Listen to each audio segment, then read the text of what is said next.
वाले हैं पॉलिटी के ऊपर चर्चा जो बीपीएससी के एग्ज़ाम में पूछे जाते हैं। प्रीवियस ईयर के क्वेश्चंस वगैरह सब देखेंगे हम लोग। आज हम लोग करेंगे आपको बीपीएससी एग्ज़ाम्स में पॉलिटी के जो प्रश्न पूछे जाते हैं उनको देखेंगे कि कहाँ से वो प्रश्न बनते हैं और किस तरह से हमको उनको सोल्व करना है। इसके लिए हम लोगों ने जो गाइड ये जो आप देख पा रहे हैं ये मेरा सेल्फ मेड नहीं है, बस हम लोग इसको एक गाइड के रूप में यूज करेंगे। शुरू करते हैं बिना देरी किए आज। और अगर आप भी कर रहे हैं स्टेट पीसीएस, यूपीएससी, बीपीएससी इन सब तरह की प्रिपरेशन तो जुड़ जाइए हमारे चैनल से। हम बनाएंगे आपके प्रिपरेशन को और भी खास और भी बेहतर, और प्रयास रहेगा आपके प्रिपरेशन को सक्सेस में बदलने का, एक अच्छा रिवीजन और कॉन्सेप्ट को अच्छे से समझने का। स्टार्ट करते हैं हम लोग बिहार राज्य की विधायिका से। तो जो विधानमंडल है वो दो हिस्सों में बटा हुआ रहता है, विधान परिषद और विधानसभा। बिहार विधान परिषद की बात की जाए तो बिहार और उड़ीसा विधान परिषद का गठन भारत शासन अधिनियम 1919 के तहत 7 फरवरी 1921 को हुआ था, और इसका उद्घाटन संयुक्त प्रांत के प्रथम राज्यपाल ने किया था। अब ये आपको बताना है कि ये प्रथम राज्यपाल कौन थे। आपको ये पिछले बार क्वेश्चंस भी पूछा गया है। तो एसपी सिन्हा यानी सत्येंद्र प्रसाद सिन्हा जो यहाँ मेंशन्ड है, परंतु इसके पहले इंडियन काउंसिल एक्ट 1861 और 1909 में भी गवर्नमेंट ऑफ इंडिया एक्ट 1912 के तहत विधान परिषद की स्थापना हो चुकी थी। 7 फरवरी 1921 को जब बिहार और उड़ीसा विधान परिषद अस्तित्व में आई तो सर वाल्टर मोर इसके पहले सभापति मनोनीत हुए। 28 मार्च 1936 को बिहार के लिए अलग विधान परिषद गठित किए जाने का आदेश हुआ। 1938 में विधान परिषद अपने वर्तमान भवन में काम करने लगा जिसमें अभी है। वर्तमान में बात की जाए तो बिहार विधान परिषद में कुल सदस्यों की संख्या 75 है और इनकी नियुक्ति कुछ इस तरह से होती है। तो कुल सदस्यों का 1/3 हिस्सा विधानसभा के सदस्य द्वारा चुने जाते हैं। सदस्यों का 1/3 पंजीकृत संस्थानों द्वारा चुना जाता है और सदस्यों का 1/12 हिस्सा पंजीकृत स्नातकों द्वारा चुना जाता है जो कम से कम 3 वर्ष पूर्व स्नातक की उपाधि पूरी कर चुके हों। इसमें इसका प्रयोग किया जाता है।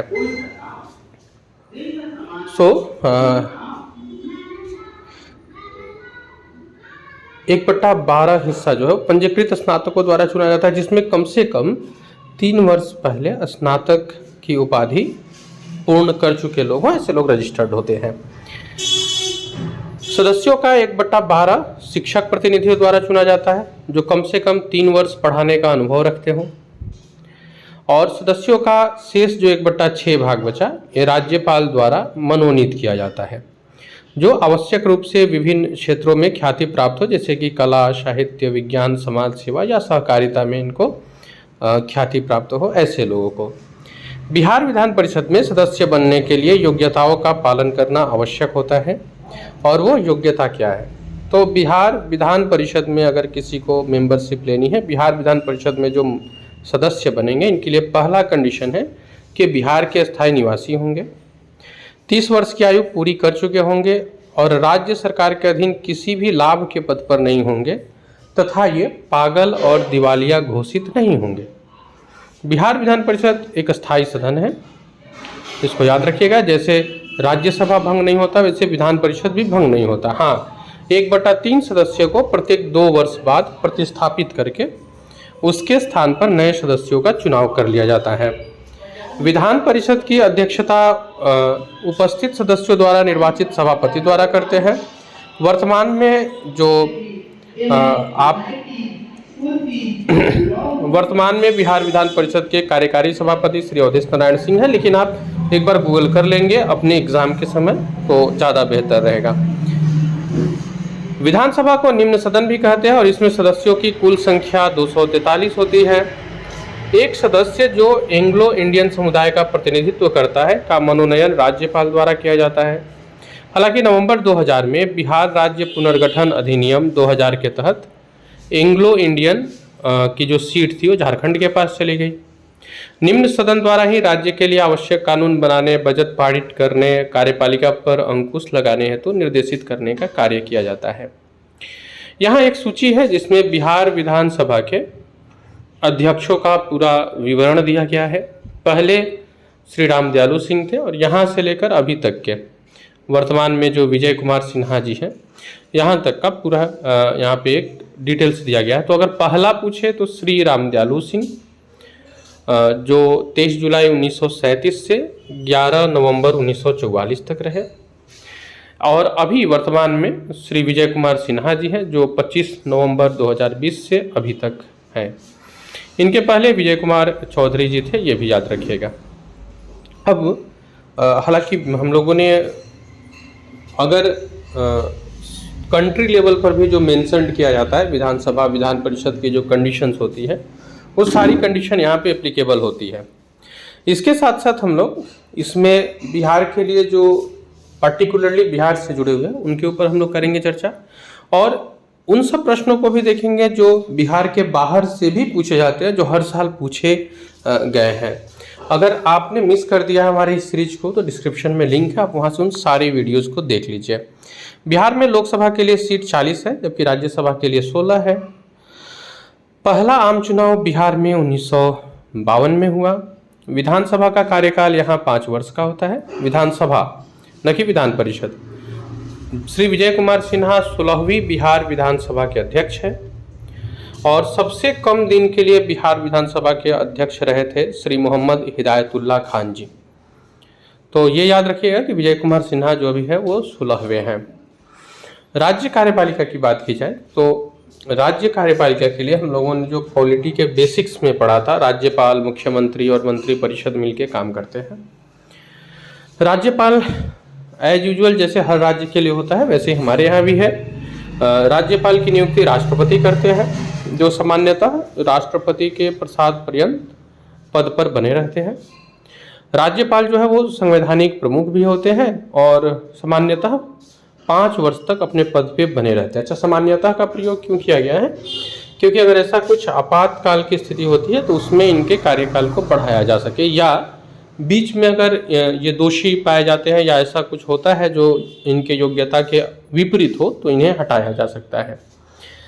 नेक्स्ट, भारत के नागरिक होने के साथ साथ 35 वर्ष की आयु पूरी कर चुके हो ऐसा होना चाहिए, और पागल और दिवालिया घोषित न हो, राज्य और केंद्र सरकार के अधीन किसी भी लाभ के पद को धारण नहीं करते हो। राज्यपाल की शक्तियां क्या है? तो इसको 3 पार्ट में बांटा गया है, विधायिका, कार्यपालिका और न्यायपालिका। तो बिहार के संदर्भ में अगर हम लोग पढ़ते हैं विधायिका की शक्ति को, तो ये जानते हैं हम लोग विधायिका विधि बनाने का काम करती है, कार्यपालिका कार्य को पालन कराने का काम करती है, और न्यायपालिका तो ये देखती है कि कार्य सब सही ढंग से हो रहे कि नहीं, या दंड देने का काम करती है। तो ये 3 पार्ट है। विधायिका से संबंधित जो प्रश्न पूछे जाते हैं वो ये है कि सत्र संचालन की अनुपस्थिति में अनुच्छेद 213 के तहत अध्यादेश कौन जारी करते हैं? तो जब सत्र नहीं चल रहा होता है तो अनुच्छेद 213 के तहत जो राज्यपाल होते हैं उन्हें अध्यादेश जारी करने का अधिकार होता है, जबकि राष्ट्रपति अनुच्छेद 123 के तहत जारी करते हैं। दोनों सदनों के संयुक्त सत्र का संचालन करना ये इनका कार्य होता है। मतलब विधायिका से जुड़ी कार्य में, नियमों से जुड़े कार्य में क्या क्या काम करते हैं। तो एक तो अगर दोनों सत्र नहीं चल रहा है और कुछ परिस्थिति ऐसा हो जहाँ पे रूल्स बनाने नेसेसरी हो तो ये बना सकते हैं अध्यादेश के जरिए। दोनों सदनों के संयुक्त सत्र का संचालन करना, विधानमंडल का सत्रावसान, विघटन या अधिवेशन की अवधि बढ़ाने का अधिकार, ये आपको इनके राज्यपाल के पास ही होता है। तो ये एक याद रखिएगा, विधानमंडल, लेकिन ये हम लोग जानते हैं कि विधान परिषद तो भंग होती नहीं है, तो विधानसभा को ही भंग करने या फिर उसके अवधि को बढ़ाने का अधिकार होता है। विधानमंडल द्वारा पारित जो भी विधेयक होते हैं उस पर अनुमति देना या वापस भेजना या राष्ट्रपति की स्वीकृति हेतु भेजने का अधिकार होता है इन्हें।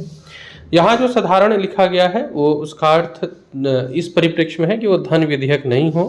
कुछ ऐसे विधेयक होते हैं जिसमें इनको निर्णय देने ही होते हैं, जैसे कि धन विधेयक वगैरह।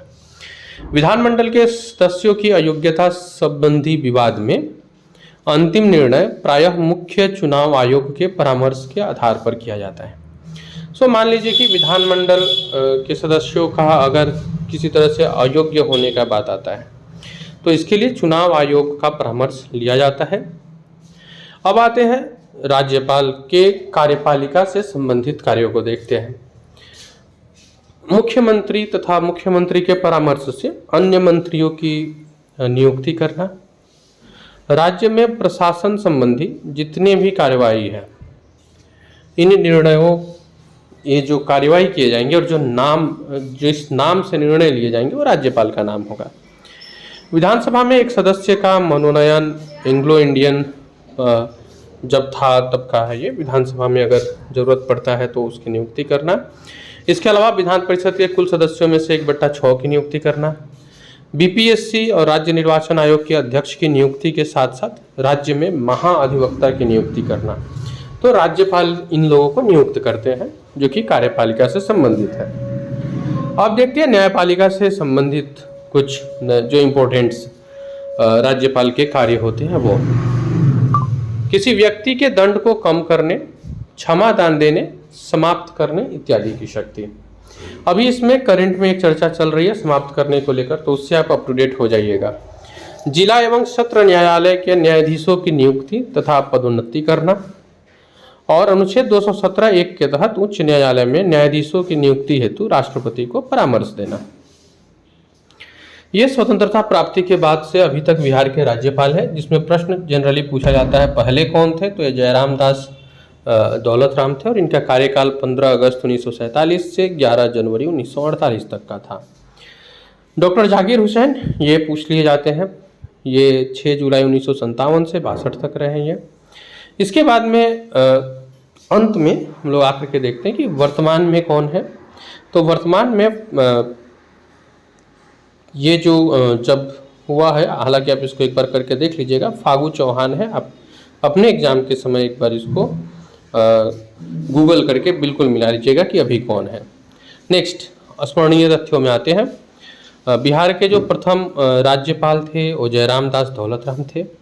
बिहार में कार्यवाहक राज्यपाल एक तो न्यायमूर्ति उज्ज्वल नारायण सिन्हा, कृष्ण वल्लभ नारायण, दीपक कुमार सेन, आर.डी. प्रधान, टी.वी. राजेश्वर, न्यायमूर्ति ब्रिजमोहन लाल और गोपाल कृष्ण गांधी, केसरी नाथ त्रिपाठी, ये लोग कार्यवाहक राज्यपाल के रूप में यहाँ काम कर चुके हैं।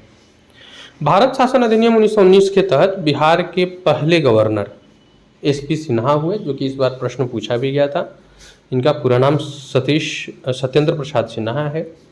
बिहार में निम्न राज्यपाल के कार्यों में राष्ट्रपति शासन लागू हुआ था। तो ये कौन कौन थे? नित्यानंद कानूनगो 2 बार, देवकांत बरुआ, जगन्नाथ कौसर, डॉक्टर A.R. किदवई, सुंदर सिंह भंडारी और सरदार बूटा सिंह।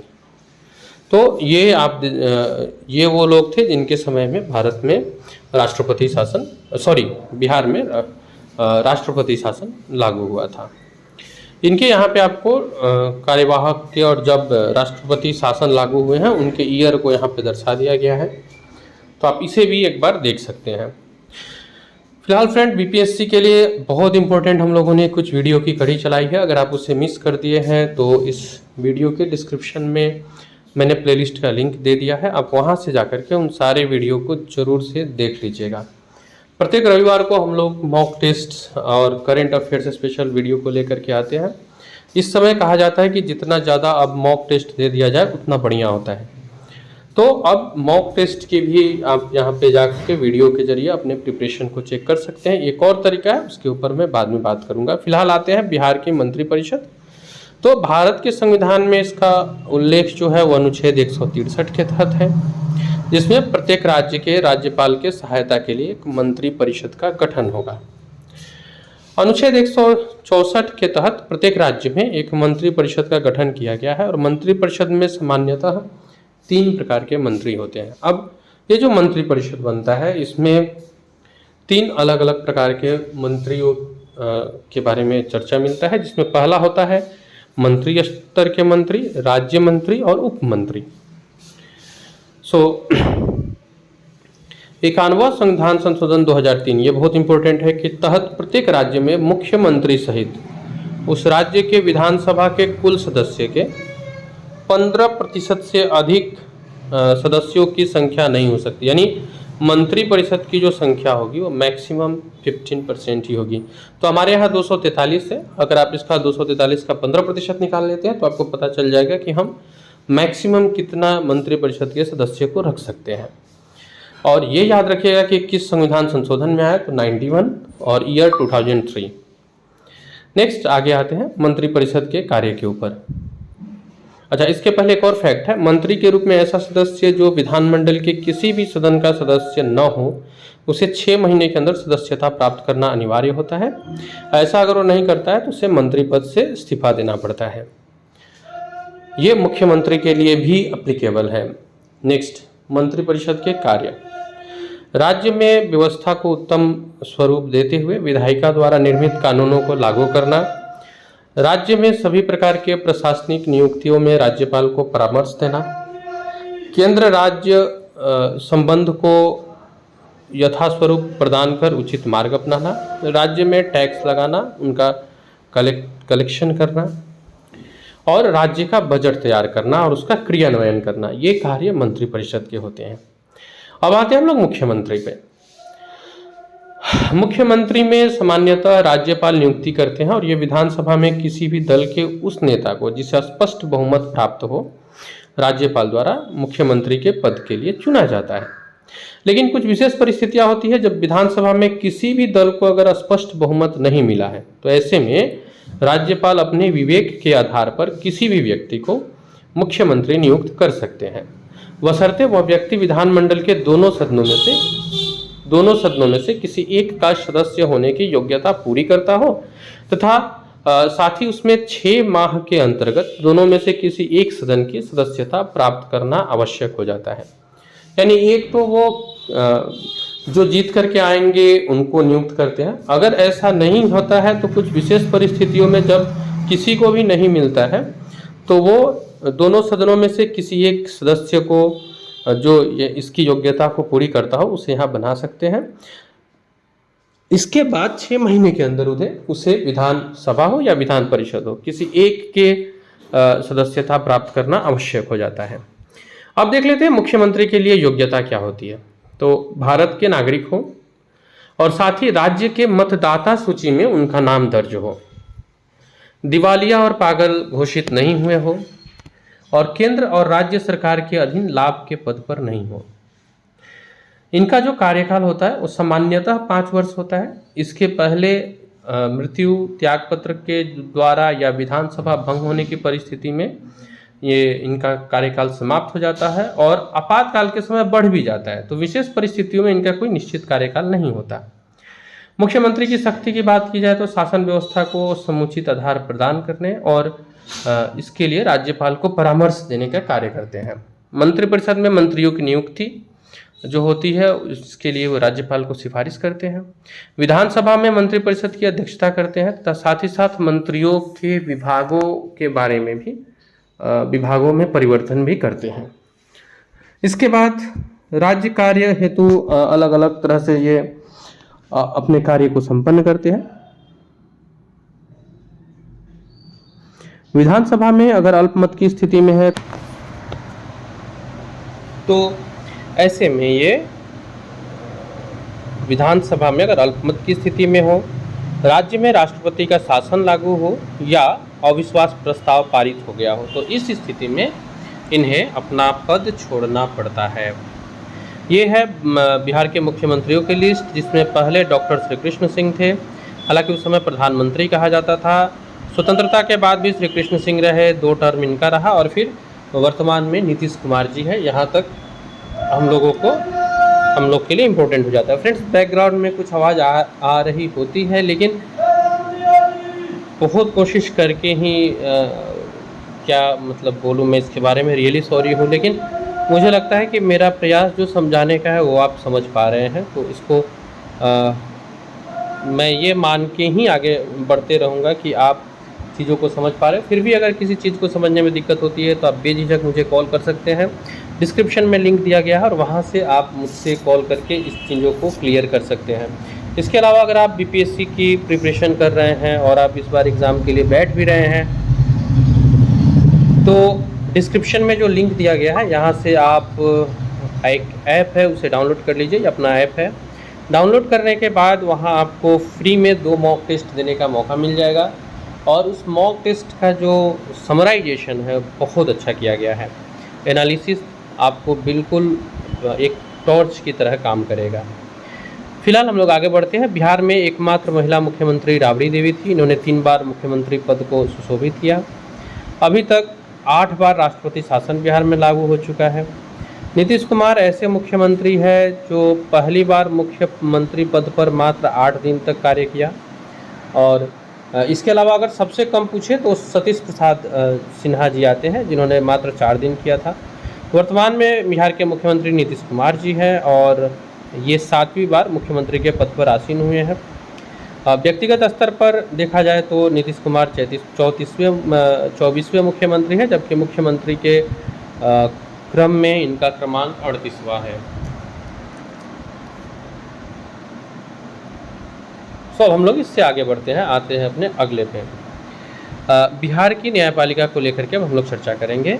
ये 2 पार्ट में बटा हुआ है, उच्च न्यायालय यानी हमारा हाई कोर्ट और अधीनस्थ न्यायालय यानी हमारा जो लोअर कोर्ट वगैरह है वो डिस्ट्रिक्ट कोर्ट इत्यादि। भारतीय संविधान के अनुच्छेद 214 में वर्णन है कि प्रत्येक राज्य में एक उच्च न्यायालय होगा और संसद के पास ये अधिकार दिया गया है कि ये 2 या 2 से अधिक राज्यों के लिए भी एक उच्च न्यायालय की स्थापना कर सकता है। अब ये कई बार पूछा जाता है कि कब ये मिला, तो 1956 में जो 7वां संविधान संशोधन आया था उसके तहत मिला था। सामान्यतः उच्च न्यायालय में मुख्य न्यायाधीश सहित कुछ अन्य न्यायाधीश होते हैं जिसका विवरण अनुच्छेद 216 में मिलता है। वर्तमान में जो पटना है उच्च न्यायालय, इसमें एक मुख्य न्यायाधीश समेत टोटल 26 न्यायाधीश है। पटना उच्च न्यायालय की स्थापना 1916 में हुई थी और इसके प्रमुख न्यायाधीश थे एडवर्ड मायनर्ड जेम्स चैमियर।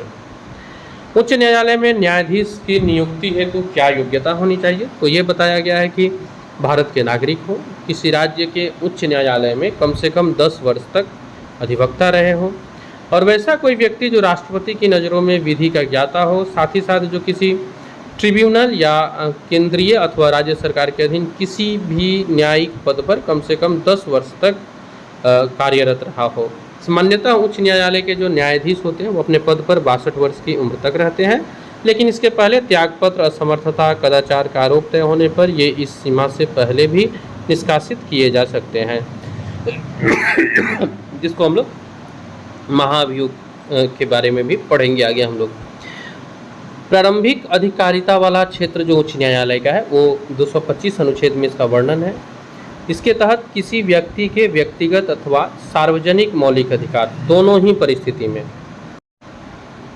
तो ये दोनों ही व्यक्तिगत और सार्वजनिक दोनों ही मामले में संरक्षणकर्ता के रूप में इनको उच्च न्यायालय को शक्ति दी गई है।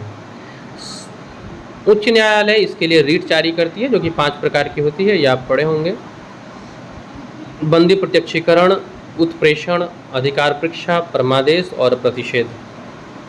लेख सर्वोच्च न्यायालय केवल मूल अधिकारों के संरक्षण हेतु इन रिटों को जारी करता है, जबकि उच्च न्यायालय दूसरे मामले में भी जारी कर सकते हैं, ये याद रखिएगा। इसीलिए जारी करने का अगर शक्ति पूछता है किसके पास है तो वो शक्ति मिल जाता है उच्च न्यायालय को, जबकि क्षेत्राधिकार के मामले में ज़्यादा क्षेत्र सर्वोच्च न्यायालय के पास है, ये याद रखिएगा। ज़्यादा क्षेत्र सर्वोच्च न्यायालय के पास है, जबकि ज़्यादा शक्ति जो है वो दिया गया है, क्योंकि ये दोनों ही मामले में, कानूनी और मौलिक दोनों ही मामले में रिट जारी कर सकती है, तो ये हाई कोर्ट को दिया गया है। नेक्स्ट, न्यायिक पुनर्विलोकन की शक्ति। अगर कोई कानून जो चाहे विधानमंडल द्वारा निर्मित हो या केंद्रीय सरकार द्वारा निर्मित हो, संविधान का उल्लंघन करता हो, तो उच्च न्यायालय उसे असंवैधानिक घोषित कर सकता है। यानी अगर कोई कानून है जो विधानमंडल द्वारा निर्मित हो और केंद्रीय सरकार द्वारा निर्मित हो, अगर संविधान का उल्लंघन करता हो, इवन केंद्रीय सरकार द्वारा निर्मित हो तब भी, तो उच्च न्यायालय उसे असंवैधानिक घोषित कर सकता है। जैसे संविधान में दर्ज जो नियम है उसके विरुद्ध हो, मौलिक अधिकार का उल्लंघन करता हो या प्राधिकरण द्वारा अधिसूचित नियम जो उसके कार्य क्षेत्र से बाहर आता हो। तीसरा, अपील सुनने का अधिकार है इसके पास। फर्स्ट, आपराधिक मामलों में अगर किसी न्यायालय द्वारा किसी व्यक्ति को कम से कम 1 साल से अधिक की सज़ा हुई हो तो वह उच्च न्यायालय में अपील का अधिकार रखता है और साथ ही मृत्युदंड की पुष्टि भी उच्च न्यायालय द्वारा की जाती है। अब ये एक चीज़ याद रखिएगा, भले ही डिस्ट्रिक्ट कोर्ट इस तरह की सज़ा सुना दे मृत्युदंड का, लेकिन इसका जो पुष्टि करता है वो हाई कोर्ट ही करता है। दीवानी मामलों के संदर्भ में अधीनस्थ न्यायालयों के निर्णय और आदेशों को प्रथम अपील के लिए उच्च न्यायालय में लाया जा सकता है अगर दिया गया निर्णय निर्धारित सीमा से अधिक हो। इसके अलावा प्रशासन एवं अन्य प्रकार के अधिकरणों द्वारा दिए गए फैसले के विरुद्ध भी आप उच्च न्यायालय में अपील कर सकते हैं। साथ ही साथ 1997 के उच्चतम न्यायालय निर्णय जो आया था उसके फलस्वरूप ग्राम पंचायत के भी किसी फैसले के विरुद्ध अपील की जा सकती है। सो ये है। अब एक वर्ड आपने सुना होगा, अभिलेख न्यायालय। ये क्या होता है? तो अभिलेख न्यायालय का मतलब होता है वो न्यायालय जिसके डिसीजंस या जिसके जो निर्णय है वो एक अभिलेख के रूप में काम करेंगे। मीन्स हम उसको दूसरे जगह कोट कर सकते हैं, उस विषय को हम दूसरे जगह बता सकते हैं न्यायालयों में। तो अभिलेख न्यायालय के रूप में भी उच्च न्यायालय को शक्ति मिली है और इसका दिया गया फैसला अधीनस्थ न्यायालयों में साक्ष्य के रूप में रखा जाता है, जिसको कानून मानकर बिना कोई सवाल उठाए फैसला सुनाया जाता है। तो सुप्रीम कोर्ट और हाई कोर्ट दोनों ही इस मामले में शक्ति रखती है, ये याद रखिएगा। अभिलेख न्यायालय की शक्ति कई लोगों को लगता है कि केवल सुप्रीम कोर्ट नहीं, सुप्रीम कोर्ट और हाई कोर्ट दोनों ही रखते हैं। अब आते हैं सबऑर्डिनेट कोर्ट की तरफ। अधीनस्थ न्यायालय, उच्च न्यायालय के अधीन भी कई प्रकार के न्यायालय हैं, जैसे जिला हो गया, अतिरिक्त न्यायालय हो गया, इस तरह से अन्य कई अलग अलग प्रकार के न्यायालय हैं जो उच्च न्यायालय के अधीन काम करते हैं, इसीलिए इसे अधीनस्थ न्यायालय के नाम से जाना जाता है। ठीक है। सामान्यतः जिला अदालत द्वारा अन्य अधीनस्थ न्यायालयों से आई अपील का सुनवाई किया जाता है। जिला न्यायाधीशों की नियुक्ति राज्यपाल करते हैं संबंधित उच्च न्यायालय के सलाह पर। तो अब बात आता है कि जिला का ये करते हैं तो फिर हाई कोर्ट का कौन करते हैं? तो याद रखिएगा, हाई कोर्ट के तो अगर जिला अदालतों के द्वारा ही अधीनस्थ न्यायालयों में आई अपील की सुनवाई का निपटारा किया जाता है। एक और चीज़ है जो स्मरणीय तथ्य है इसमें, वो याद रखिएगा। ब्रिटिश भारत के पटना उच्च न्यायालय के जो प्रथम मुख्य न्यायाधीश थे ब्रिटिश भारत के समय, वो थे सर एडवर्ड मायनर्ड जेम्स चमैयार, जो अभी हम लोग चर्चा भी किए हैं। और स्वतंत्र भारत में जो पहले थे वो थे क्लिफर्ड मनमोहन अग्रवाल जी। नेक्स्ट, वर्तमान के जो पटना उच्च न्यायालय के मुख्य न्यायाधीश हैं न्यायमूर्ति श्री संजय केरोल है, लेकिन वही है कि आप इस चीज़ को एग्ज़ाम के ठीक पहले गूगल जरूर करके कन्फर्म्ड हो जाइएगा। सो नेक्स्ट आते हैं, बिहार में सर्वप्रथम जो लोकायुक्त थे वो न्यायमूर्ति श्रीधर वसुदेव सोहनी जी थे। इनका कार्यकाल 28 मई 1971 से 27 मई 1978 तक का था। बिहार राज्य मानवाधिकार आयोग की स्थापना 3 जनवरी 2000 को हुई और इसका पुनर्गठन 26 जून 2008 को किया गया। इसके जो प्रथम अध्यक्ष थे वो न्यायमूर्ति श्री एस.एन. झा थे। बिहार राज्य महिला आयोग का कार्यकाल अधिकतम 3 वर्ष का होता है और इस संदर्भ में जो राज्य सरकार यानी मुख्यमंत्री है उस समय के राज्य सरकार समय के निर्धारण को कम भी कर सकती है, बढ़ा भी सकती है। अब हम लोग आते हैं एक बहुत इंपॉर्टेंट टॉपिक बीपीएससी की तरफ।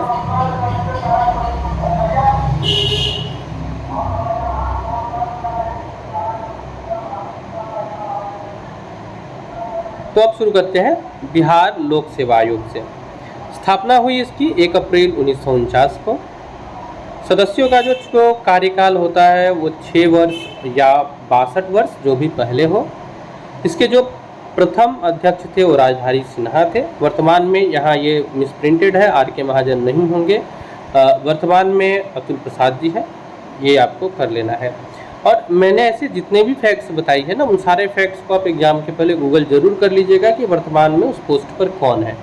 एसएससी की बात किया जाए, बिहार स्टाफ सिलेक्शन कमीशन का, तो 4 नवंबर 1975 को इसकी स्थापना हुई। इसमें 1 अध्यक्ष और 2 अन्य सदस्य होते हैं। ये बिहार के प्रशासनिक व्यवस्था है जो प्रमंडल, जिला, अनुमंडल और प्रखंड शासन के रूप में डिविजिबल है, बटा हुआ है। बिहार राज्य में जो अनुमंडल है वो 101 है और प्रखंड प्रशासन की बात की जाए तो प्रखंड 534 है। नेक्स्ट आते हैं अपने अगले कंटेंट के ऊपर। हम लोग कर रहे हैं बीपीएससी के पॉलिटी को, और अगर अदर सब्जेक्ट जैसे बीपीएससी का हिस्ट्री आपने नहीं किया है या बिहार स्पेशल जो बिहार की महत्वपूर्ण घटनाएं हैं, अगर आपने इनको मिस किया है तो डिस्क्रिप्शन में दिया गया है लिंक, आप वहां जाकर के बीपीएससी से जुड़े सारे इम्पोर्टेंट वीडियोस को देख सकते हैं। तो राज्यपाल द्वारा इन सभी विभागों के कार्यों का बंटवारा किया जाता है, संपादन किया जाता है और क्रियान्वयन भी किया जाता है। प्रमंडलीय शासन की बात करें तो बिहार में कुल 9 प्रमंडल है। प्रमंडलीय आयुक्त के माध्यम से इन प्रमंडलों के प्रशासन का संचालन किया जाता है। ये जो प्रमंडलीय आयुक्त होते हैं मुख्य रूप से जिला अधिकारियों के कार्यों का पर्यवेक्षण करने के साथ साथ न्यायालय के कार्य के लिए भी पर्यवेक्षक की भूमिका में होते हैं। जिलों की संख्या से दृष्टि के सबसे बड़े जो जिलों की संख्या की दृष्टि से जो सबसे बड़े 3 प्रमंडल हैं वो है तिरहुत, मुंगेर और पटना। तिरहुत प्रमंडल के अंतर्गत भी 6 जिले आते हैं, मुंगेर और पटना के लिए भी 6 जिले आते हैं। भागलपुर प्रमंडल में मात्र 2 जिले हैं, ये याद रखिएगा। मगध प्रमंडल में 38वें जिले के रूप में अरवल को जोड़ा गया है। तो हमारा जो नवीनतम जिला है वो अरवल ही है, और यहाँ पे प्रमंडल और उन जिलों के नाम भी दिए गए हैं। जैसे कि तिरहुत प्रमंडल जो हम लोग 6 जिला बात कर रहे थे, इसमें दोनों चंपारण, मुजफ्फरपुर, सीतामढ़ी, शिवहर और वैशाली आती है। पटना प्रमंडल के अंतर्गत बक्सर, कैमूर, भोजपुर, पटना, नालंदा, रोहतास आता है। मुंगेर प्रमंडल के अंतर्गत शेखपुरा, बेगूसराय, खगड़िया, मुंगेर, जमुई और लखीसराय आता है। तो ये वो प्रमुख मंडल्स हैं और इनके जो ज़िले हैं उनके बारे में हम लोगों ने यहाँ देखा। फ्रेंड्स, अगर आप बीपीएससी इस बार 69वीं में बैठ रहे हैं तो एक बहुत अच्छा सजेशन मैं आपको दे रहा हूँ, आप इसे ज़रूर ही फॉलो कीजिएगा। वो है कि ऐप में जो मॉक टेस्ट दिया गया है उन 2 फ्री मॉक टेस्ट को तो आप ज़रूर ही सोल्व करें। उसके बाद उसके एनालिसिस को बहुत ध्यान से देखिएगा, वहाँ चीज़ों को बहुत अच्छी तरह से एनालिसिस किया गया है और बहुत अच्छी तरह से समराइज करके बताया गया है कि कहाँ कितना % हमारी तैयारी सही है और कहाँ हमको और ज़्यादा मेहनत करने की ज़रूरत है। इवन चैप्टर वाइज उसमें मेंशन किया गया है कि किस चैप्टर के ऊपर कितना हमको समय देना है और किस चैप्टर में हमारा जो प्रोग्रेस है वो किस तरह का है। इसके साथ साथ आप उसमें ये भी चेक कर सकते हैं कि अगर इस तरह का ही प्रश्न आता है, जो कि प्रश्न पैटर्न जो पहला एग्ज़ाम था उसके ऊपर है। हालांकि रिसेंट न्यूज के हिसाब से ई ऑप्शन को हटा दिया गया है, तो अब 4 ऑप्शन रहेंगे और जो कट ऑफ है वो 3 पे 1 यानी 1/3 का रहेगा। तो वो जो मार्क्स देने की जो सिस्टम है वो अब यूपीएससी से मिलती जुलती है। प्रश्न इसके अलावा एक और बात आता है, वो ये आता है कि निगेटिव मार्किंग में जो ये महत्व दिया जा रहा है, इस आधार पे अब हमें इसके लिए भी तैयार हो जाना पड़ेगा कि हम निगेटिव मार्किंग को कम से कम निगेटिव मार्किंग की तरफ जाएं। प्रीलिम्स का रिजल्ट ही इसके ऊपर डिसाइड होगा कि किनका निगेटिव मार्किंग कम आ रहा है। तो प्रॉपर नॉलेज के लिए मुझे 60% से अधिक क्वेश्चंस तो सोल्व करने ही होंगे। अगर मुझे पास आउट करना है और मेरे पास प्रॉपर नॉलेज है तो 60% से अधिक क्वेश्चन सोल्व होने चाहिए। ये पहला कंडीशन है एग्ज़ाम पास आउट करने के लिए। दूसरा कंडीशन है कि उसमें 10 के नीचे अगर आपके प्रश्न वो हैं जो गलत है तो आप सोच सकते हैं कि आप ग्रीन सिग्नल में है। ये मैं जनरल्स के लिए नहीं, बाकियों के लिए बता रहा हूँ। जनरल की बात है तो आप 100 लेकर के चल सकते हैं कि 100 क्वेश्चंस का प्रिपरेशन आपके पास रेडी होना चाहिए। और उसके बाद ये जो 100 क्वेश्चन का प्रिपरेशन है आपके पास, इसमें 10 से न्यूनतम मतलब मैक्सिमम 10, इससे ज़्यादा गलत नहीं हो तो ही हम सोच सकते हैं कि हम कट ऑफ में रहेंगे। जो अभी हम लोगों का पैटर्न चल रहा है उस हिसाब से। फिलहाल स्क्रीन पर कुछ चीज़ों को डिस्क्राइब किया जा रहा है, अगर आप इसे नहीं जानते हैं तो स्क्रीनशॉट लेके रख सकते हैं। वैसे भी स्क्रीनशॉट आपको डिजिटल नोट्स बनाने में मदद करेंगे। और 2 बातें हैं, एक बात ये कि संडे स्पेशल जो मॉक टेस्ट के लिए वीडियोज़ आता है उसको तो आप मस्ट देखिए और ईमानदारी से उसे सोल्व कीजिए। कमेंट में अपने स्कोर भी बताइए कि आपके स्कोर्स कितने आ रहे हैं, और इसके साथ साथ आप उसमें जहाँ पे भी आप गलत हो रहे हैं ना उसको आप वो डिवाइड करके रख सकते हैं कि मेरा XYZ चैप्टर इतना अच्छा नहीं है, और फिर आप उसके ऊपर तैयारी कर सकते हैं। जो कि तैयारी करने का बेस्ट वे होगा। और वहीं से हम ये कर पाएंगे कि कितना परसेंट हमारा जो प्रिपरेशन है वो सही दिशा में चल रहा है और कितना मुझे मेहनत करना है कौन से सब्जेक्ट के ऊपर। सो फ्रेंड्स, ये एक सजेशन था मेरा जो आपके लिए काम करेगा। इसके अलावा अगर आप नेक्स्ट बीपीएससी या यूपीएससी का प्रिपरेशन करना चाहते हैं 2024 यूपीएससी के लिए, हमारा जो लास्ट बैच है वो हम लोग क्रैश कोर्स के स्तर पे स्टार्ट करेंगे, जो बहुत जल्द अनाउंस कर दिया जाएगा। इसके अलावा इसके साथ ही साथ में आप अगर इस तरह के एग्ज़ाम से जुड़े कुछ कंटेंट नहीं समझ पा रहे तब भी, या अगर आप क्लास लेना चाहते हैं तो भी, जो डिस्क्रिप्शन में एक नंबर दिया गया इस पर कॉल करके आप इसके बारे में जानकारी ले सकते हैं। सो फ्रेंड्स, ये इन्फॉर्मेशन मुझे आपके साथ शेयर करना था। और अब आखिरी 5-7-10 मिनट में हम लोग परीक्षा के लिए जो महत्वपूर्ण कंटेंट बनते हैं, बहुत महत्वपूर्ण तथ्य, उसको देखेंगे। मैं एक बार फिर से आपको बता दूं कि ये जो कंटेंट आप देख रहे हैं ये मेरा बनाया हुआ नहीं है। मैं इसको एक टॉर्च के रूप में यूज कर रहा हूँ, एक गाइड के रूप में यूज कर रहा हूँ और इसको आपके समक्ष रख रहा हूँ। मेरे खुद के बनाए गए कंटेंट के लिए आप चैनल में जा करके जो कोर्स दिया गया आप उसे खरीद कर देख सकते हैं। उसमें मेरे क्लासेस के कुछ ऑडियो क्लिप्स भी मिल जाएंगे, 1-to-1 मेंटरशिप मिलेगा और डाउट सेशंस भी आपको अवेलेबल कराए जाएंगे जो कि फ़ोन कॉल के जरिए होंगे। आते हैं इम्पोर्टेंट फैक्ट्स की तरफ। तो अरवल जिला का गठन अगस्त 2001 में हुआ। 1 अप्रैल 1936 को उड़ीसा बिहार से अलग हुआ था। बिहार में प्रथम कांग्रेसी मंत्रिमंडल 1937 में बना। और अगर पूछा जाए कि पहले प्रधानमंत्री कौन थे तो ये मोहम्मद यूनुस थे। अनुग्रह नारायण सिन्हा उप प्रधानमंत्री बने थे। आज़ादी के बाद वर्ष 1947 में मंत्रिमंडल के मुख्यमंत्री श्री कृष्ण सिंह थे तथा अनुग्रह नारायण सिन्हा को वित्त मंत्री बनाया गया। श्री कृष्ण सिंह को बिहार केसरी के नाम से जानते हैं। जनसंख्या की दृष्टि से तीसरा और क्षेत्रफल की दृष्टि से 13वां स्थान है बिहार का। बिहार विधान परिषद में कुल सदस्यों की संख्या 243 है। विधान परिषद में कुल सदस्यों की संख्या 75 है, जो कि विधानसभा के सदस्यों के का 1/3 है। बिहार विधान परिषद में सदस्यता के लिए 30 वर्ष उम्र होनी चाहिए। 6 वर्ष के लिए सदस्यों का चुनाव होता है। विधानसभा की बात की जाए तो कुल सीट 243 है, जबकि लोकसभा के लिए 4 और राज्यसभा के लिए 16 है। विधानसभा का कार्यकाल 5 वर्ष के लिए होता है। संविधान के अनुसार बिहार में जो पहला आम चुनाव है 1952 में हुआ। बिहार के पहले राज्यपाल जयराम दास दौलतराम थे। राज्यपाल बनने के लिए न्यूनतम आयु 35 वर्ष पूरा किया हुआ होना चाहिए। वर्तमान में जो है, या आप इनको गूगल कर लीजिएगा, वर्तमान में बिहार के राज्यपाल कौन है। मंत्रिपरिषद में मुख्यमंत्री सहित अन्य मंत्रियों की संख्या विधानसभा के कुल सदस्यों का 15% से अधिक नहीं हो सकता। बिहार के प्रथम मुख्यमंत्री डॉक्टर श्री कृष्ण सिंह थे। पटना उच्च न्यायालय की स्थापना 9 फरवरी 1916 को हुई और इसके जो प्रथम मुख्य न्यायाधीश थे वो एडवर्ड मायनर्ड चैमियार थे।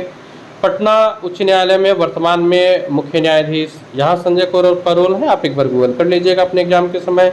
बिहार लोकसभा सेवा आयोग की स्थापना 1 अप्रैल 1949 को हुई। बिहार लोक सेवा आयोग के वर्तमान के अध्यक्ष यहाँ गलत दिया जा रहा है, अतुल प्रसाद होंगे, आप अपने एग्जाम के समय इनको करेक्ट कर लीजिएगा। बिहार में 38 जिले, 9 प्रमंडल, 101 अनुमंडल और 534 प्रखंड है। बिहार से अलग होकर झारखंड राज्य का निर्माण 15 नवंबर 2000 को हुआ और स्टाफ सिलेक्शन कमीशन का जो स्थापना है वो 1975 4 नवंबर को हुआ था।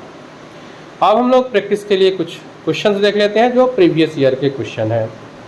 66वीं बीपीएससी का प्रश्न है ये, विधि का नियम और कानून का अधिराज्य का मतलब क्या है। तो इसका ए सही उत्तर हो जाएगा। सभी के लिए एक कानून। भारत के संविधान का कौन सा अनुच्छेद भारतीय निर्वाचन आयोग की स्थापना से जुड़ा है। 324 है ये। सो इसका भी उत्तर ये हो जाएगा। और ये आप जानते हैं 148 का संबंध कैग से है। नेक्स्ट, निम्नलिखित भारतीय राज्यों में से किसकी राज्य विधानसभा में सदस्यों की संख्या सबसे अधिक है। अरुणाचल, हिमाचल, मेघालय। तो हिमाचल प्रदेश। 68वीं में यह पूछा गया था। भारत में मतदान के लिए प्रयोग की जाने वाली मशीन वीपैट का संस्करण क्या है, ये भी पूछा गया था। M1, Z1, M3 या Z3। 65वीं बीपीएससी प्रीलिम्स में ये पूछा गया था। मतदान के लिए जो वीवीपैट यूज किया जाता है वो M3 संस्करण का है। इनमें से किसने बिहार में पहले कांग्रेस मंत्री सभा का नेतृत्व किया था? श्री कृष्ण सिंह हो जाएंगे। नेक्स्ट, बिहार में लोकसभा में कितने सदस्य चुने जाते हैं बिहार से? तो ये 40 है, जो 56वीं से 59वीं में पूछा गया है। झारखंड बिहार से कब अलग हुआ था? तो ये 15 नवंबर 2000 को अलग हुआ था। 46वीं बीपीएससी में पूछी गई है। बिहार विधानसभा में वर्तमान में कितने सदस्य हैं? ये 46वीं के आधार पे है, तो यही अभी भी है 243। झारखंड बनने के बाद बिहार में लगभग कितने जिले रह गए हैं? तो ये 45वीं में पूछा गया था, 38। कौन बिहार से राज्यसभा के लिए चुने गए थे? निम्नलिखित में से कौन है जो बिहार से राज्यसभा के लिए चुने गए? सुनील दत्त, राबड़ी देवी, साहिब सिंह वर्मा। क्या इनमें से कोई नहीं? तो इनमें से कोई नहीं। हाल ही में बिहार में कौन सा नया राज्य बना है? अभी ये पता नहीं बिहार में कौन सा नया, बिहार से कौन सा नया राज्य बना है, तो झारखंड हो जाएगा। पुराना बिहार का कितना प्रतिशत जमीन लेकर झारखंड राज्य बना? तो पुराने बिहार से, ये 44वीं बीपीएससी में पूछा गया था, 45.85% भूमि लिया था। बिहार में निम्न जिलों में सबसे बड़ा जिला कौन सा है? पटना, गया, दरभंगा या समस्तीपुर? तो ये गया हो जाएगा। 44वीं बीपीएससी का प्रश्न है ये। जातिवाद पर आधारित आतंकवादी सेना की राजनीति किस राज्य में है? तो ये बिहार में 43वीं बीपीएससी का प्रश्न है ये।